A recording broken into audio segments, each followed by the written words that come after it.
Item 2, Corruption, Drug Trafficking and Other Serious Crimes, Confiscation of Benefits Amendment Bill.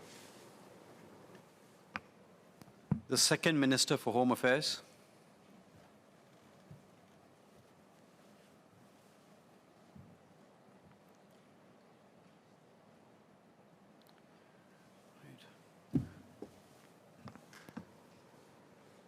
Order. I propose to take a short break and adjournment. I will not take a short break and an adjournment. Second Minister for Home Affairs. Mr. Deputy Speaker, my sincere apologies. No, Nature does call. Not at all. Mr. Deputy Speaker, I beg to move that the bill be now read a second time. So this bill is linked to the next bill on the order paper, the Computer Misuse Amendment Bill. May I propose that the debates on both bills take place together? Please proceed. Thank you, sir. We will still have the second reading of the Computer Misuse Amendment Bill to comply with the procedural requirements. Sir, scams have become a global problem.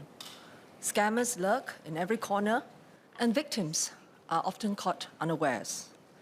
Many scams go unreported because victims feel embarrassed or don't believe any good will come of their reporting. But even just counting those that were reported, the amount lost to scams worldwide grew by about 16% from 2020 to over $77 billion in 2021. In Singapore, the number of scams has also increased sharply. Police reported that scam cases exceeded 31,000 in 2022. This is more than a five-fold increase since 2018. Scam cases are now more than 1.5 times that of physical crime. Back in 2018, they were only a quarter. The amount of money lost to scams is staggering. In 2022 alone, victims lost $660 million. Since 2018, close to $2 billion. Many of us know or have personally heard stories of people who have fallen prey. They include elderly Singaporeans who lost their life savings.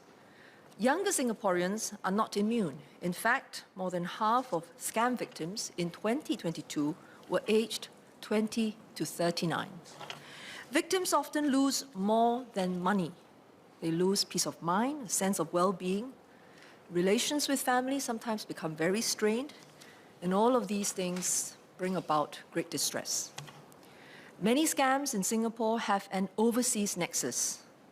We cannot stop the global tide, but must do everything we can to try and keep the scammers far from shore.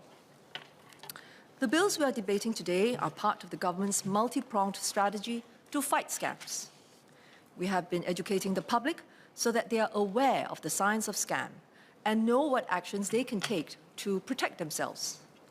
Members would have seen the public campaign, I Can Act Against Scams, or hosted outreach sessions by police officers in their constituency events involving residents. We have taken proactive measures to prevent scammers from being able to reach victims in the first place. For example, the Infocomm Media Development Authority has been working with the telcos to block spoofed calls from reaching Singaporeans. Every month, close to 60 million calls are blocked. 60 million.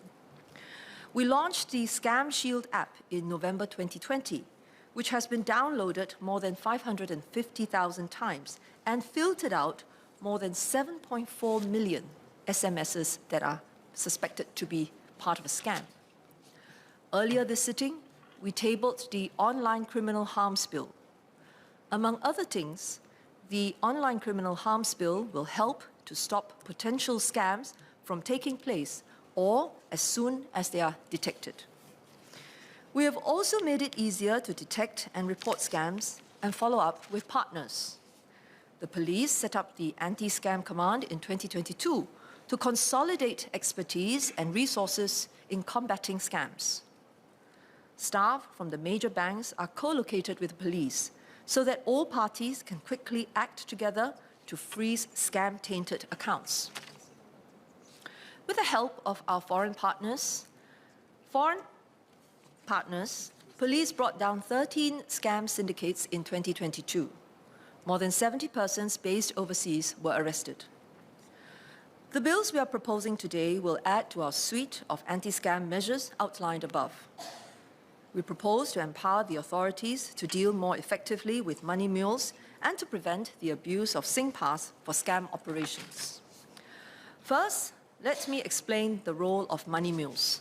They are individuals who allow criminals to control their bank or other payment accounts. They also include those who use their accounts to receive or transfer monies under the criminal's instructions. Some of the members may recall the OCBC phishing scam that occurred between December 2021 and January 2022. 790 victims fell prey. The total losses amounted to $13.7 million. In this scam, the police identified more than 120 suspected money mules. More than 120 local bank accounts were used to receive the scam victims' monies. Why do the scammers need money mules? Scam syndicates typically cultivate a network of money mules to facilitate their crimes or to launder criminal proceeds.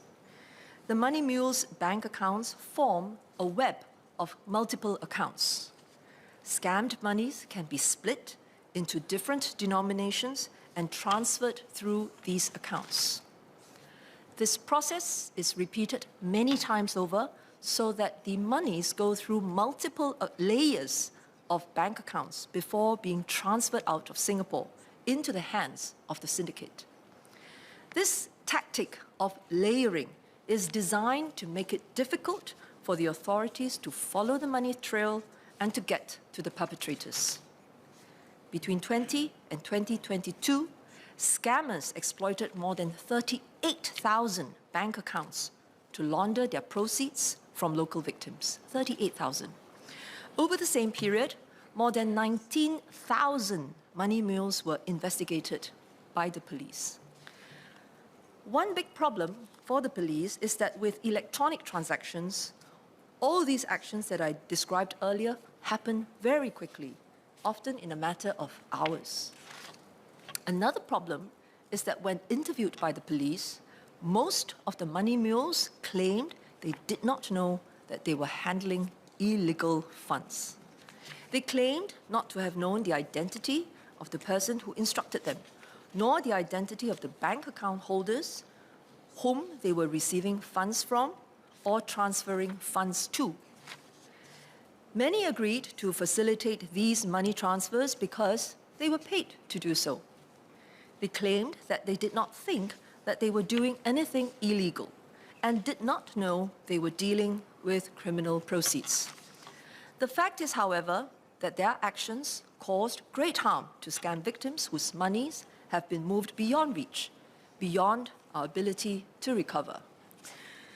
Besides money mules, the police have also observed a trend of scam syndicates abusing Singpass to facilitate their criminal activities. For example, syndicates recruit Singpass users with the promise of monetary gain and then use the Singpass accounts to further their schemes. Scam syndicates who get hold of another person's Singpass credentials can use them to open bank accounts, which are then used to receive and transfer funds obtained through scams. Irresponsible Singpass users have facilitated this by selling or sharing their Singpass credentials, such as their Singpass password and SMS one-time password. Scam syndicates effectively assume the identity of a Singpass user for their criminal activities and exploit the Singpass account to commit criminal activities while hiding their own tracks. As a result, these scam syndicates are extremely difficult to pursue. Sir, we must do everything we can to prevent scams from harming Singaporeans. This includes recognizing the limitations of current laws, which make it difficult to take the money mules to task. It requires the prosecution to prove that the money mule had knowledge or reasonable grounds to believe that the monies transacted through his bank account are linked to criminal activity. As a result of these difficulties, of the 19,000 money mules investigated by police from 2020 to 2022, fewer than 250 money mules were eventually prosecuted. Out of 19,000, fewer than 250 ended up being prosecuted. In the OCBC phishing scam, which I mentioned earlier, out of the 120 suspected money mules, only 9 could be charged for money mule offences. And think about that. It's fewer than 1 in 10. Similarly, it has been challenging to prove the wrongful intention of those who give up their Singpass credentials under existing laws like the Computer Misuse Act. Clearly, there is a gap that has allowed money mules to continue abetting scammers at little cost to themselves. Why should they be deterred if they can evade prosecution by simply claiming ignorance? The 2 sets of amendments we are proposing are therefore intended to strengthen our collective defense against scams. First, it sets guardrails on the use of bank and Singpass accounts. Bank account holders and Singpass users must be careful and exercise diligence regarding their bank accounts and Singpass credentials. Our bank accounts and Singpass accounts are for our own use. We should not allow them to be used by another person, especially if we do not know who the party is or what the transactions are for. Second, the amendments will empower the police to act more effectively against those who blatantly ignore these guardrails and abuse or allow to be abused their bank accounts and Singpass credentials to perpetrate scams and other crimes. I will first explain the proposed amendments to the CDSA. Clauses 3 to 6 of the CDSA bill amend sections 50, 51, 53, and 54 to introduce the offences of rash and negligent money laundering. Rash and negligent are not new concepts. They are defined in sections 26E and 26F of the existing Penal Code and are also applied in the Road Traffic Act. A person can be liable for rash money laundering if he proceeded to carry out a transaction while he had some suspicions about the transaction, but did not make further inquiries to address those suspicions. A person can be liable for negligent money laundering if he continued with a transaction despite the presence of red flags or suspicious indicators, which would be noticeable by an ordinary, reasonable person. These changes will allow a money laundering offence to be made out against an individual at a lower level of culpability compared with the current laws. Which of these offences are made out, if any, will depend on the facts and circumstances of the case. Let me share an example where a money mule can be held liable for a rash money laundering offence. Person A responds to an online job advertisement seeking to hire an accounts manager. A was told that he would be paid $2,000 a month to receive money using his personal bank account, and all he had to do was to transfer sums of more than $100,000 to other bank accounts weekly. That is all the job requires. Allowing the bank account to be used for transfer of monies. This is nothing like the kind of work that would justify a monthly salary of $2,000 that we would normally expect. Despite this exceptional attractiveness of this job, which should have raised suspicions, A did not verify the source of funds he was receiving, the purpose of the transfers, nor the authenticity of his purported employer. Due to the frequency and amount of money transacted, A suspected that the monies could be criminal proceeds, but he chose to carry on without further checks, and the money was eventually found to be criminal proceeds from scam victims. I will also share an example of negligent money laundering. Person B responded to an online advertisement on a social media platform calling for people to rent out their bank accounts. It literally used those terms, rent out. B provided the internet banking login details for his personal bank account to an unknown subject and was paid $800 to let his personal bank account be used by that subject. B did not know what his bank account was used for. B claimed that he did not suspect anything wrong with the arrangement, despite receiving this quite easy $800. Investigations found that his bank account was used to receive about $20,000 from a Singaporean victim of a love scam. To an ordinary, reasonable person, this offer would have sounded suspicious and really too good to be true. Sir, the offense of rash money laundering will carry a fine of up to $250,000 or imprisonment of up to 5 years or both. The offense of negligent money laundering will carry a fine of up to $150,000 or imprisonment of up to 3 years or both. Based on investigations into scams, the police have observed conduct common among money mules in facilitating a scam. Hence, Clause 7 of the bill adds a new subsection 55A, which introduces a new offense of assisting another person to retain benefits from criminal conduct. A money mule can be held liable for this offense if his conduct falls within any of the following 4 circumstances. 1, the value of the property he dealt with is disproportionate to his known sources of income. Or 2, he allowed another person or persons to access, operate, or control his payment account and failed to take reasonable steps to find out the purpose of this arrangement.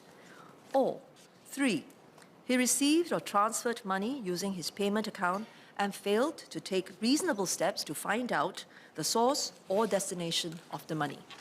Or 4, he received money from or transferred money to another person or persons and failed to take reasonable steps to find out that person's identity and physical location. I will cite an example to illustrate the above offense. Person C responded to a job advertisement by a company. C is told he will earn $100 a day for using his own bank account to receive money from the company's customers and transfer the money to the company's bank account. All this from a purported employer whom he does not ever meet. As unusual as the job may have sounded, C did not question why he needed to use his personal account to receive and transfer money from the company's customers. He did not take steps to find out where the money was coming from or going to. After all, the effort required of him is quite minimal. Why do all these details matter then? Sir, to stop the build-up of such a network of money mules, this new section 55A could render a person like C liable for an offense of assisting another person to retain benefits from criminal conduct. While Clause 7 provides that a person could be liable for an offense under any of the 4 circumstances I described earlier, Clause 7 also provides in the new subsection 55A that it is a defense if the person is able to prove that he did not know and had no reason to believe that the property he had dealt with directly through his account or indirectly was criminal proceeds. The offense of assisting another person to retain benefits from criminal conduct will carry a fine of up to $50,000 or imprisonment of up to 3 years or both. Let me move now to explain the second set of proposed amendments, the amendments to the Computer Misuse Act, or CMA. I mentioned the worrying trend of Singpass users who give away their Singpass credentials, often for money. The actions of such errant Singpass users facilitate scams and other criminal conduct. They undermine Singpass as our national digital identity service, which many people have come to depend on for digital transactions. However, it is challenging to take such errant Singpass users to task. For example, under the CMA today, it must be proven that the Singpass user knowingly disclosed his credentials for wrongful gain or an unlawful purpose, or that it would cause wrongful loss, which is difficult to do. In one recent case, one Singpass user who had sold his login credentials subsequently pretended to be a victim and came to the police claiming that he had been deceived into giving up his Singpass credentials. It was only through extensive investigations taking up enormous police resources that the Singpass user eventually admitted to have sold his credentials knowing that his Singpass would be used for criminal activities. The authorities managed to crack this case, but in many others, the Singpass users are uncooperative in investigations and fabricate stories about how their Singpass came to be abused. This situation favors the scammers, and it is highly unsatisfactory. Therefore, Clause 4 of the CMA bill introduces a new offence in the form of a new Section 8A in the CMA to address the conduct of Singpass users who deliberately give their credentials to other persons, which are then used to facilitate criminal activities. We are concerned with the behaviors of Singpass users who disclose their Singpass passwords or access codes, or who provide any means of accessing their Singpass accounts in situations where the credentials can then be used to facilitate criminal conduct. In my speech, for ease of reference, I will refer to all of these types of acts collectively as disclosing Singpass credentials. To combat such behavior, it will now be an offence for a Singpass user to disclose his Singpass credentials if he did so knowing or having reasonable grounds to believe that the purpose of the disclosure is for any person to commit or facilitate the commission by any person of any offence under any written law. The intent of this change is not to make legitimate users of Singpass fearful of disclosing their credentials. They should, however, be aware that in certain situations, the disclosure could be an offence if, 1, the disclosure was carried out for any form of gain. 2, the disclosure was carried out with the knowledge it would likely cause wrongful loss to any person. Or 3, the disclosure was carried out but without reasonable steps being taken to find out the identity and physical location of the person to whom the credentials were disclosed. These proposed provisions are based on actual situations police have observed, where individuals have deliberately sold or disclosed their Singpass credentials to criminal syndicates. The offence of disclosing an individual's own Singpass credentials will carry a fine of up to $10,000 or imprisonment of up to 3 years or both. Again, to be abundantly clear, it is not our intent to criminalize situations where there is a genuine need to share credentials for legitimate transactions. For instance, seniors may in some situations need the help of their family members to make Singpass transactions. The new provisions are also not intended to capture persons who were genuinely tricked into giving up their Singpass credentials. Clause 4 of the CMA bill also introduces a new offence in the form of a Section 8B in the CMA, which criminalizes acts of obtaining, retaining, or dealing in another person's Singpass credentials. This is to deal with those who purchase Singpass credentials and syndicates which trade the Singpass credentials. The bill introduces provisions in Section 8B to clarify the scope of this new offence. It is not an offence if an individual obtained or retained another person's Singpass credentials for a legitimate purpose.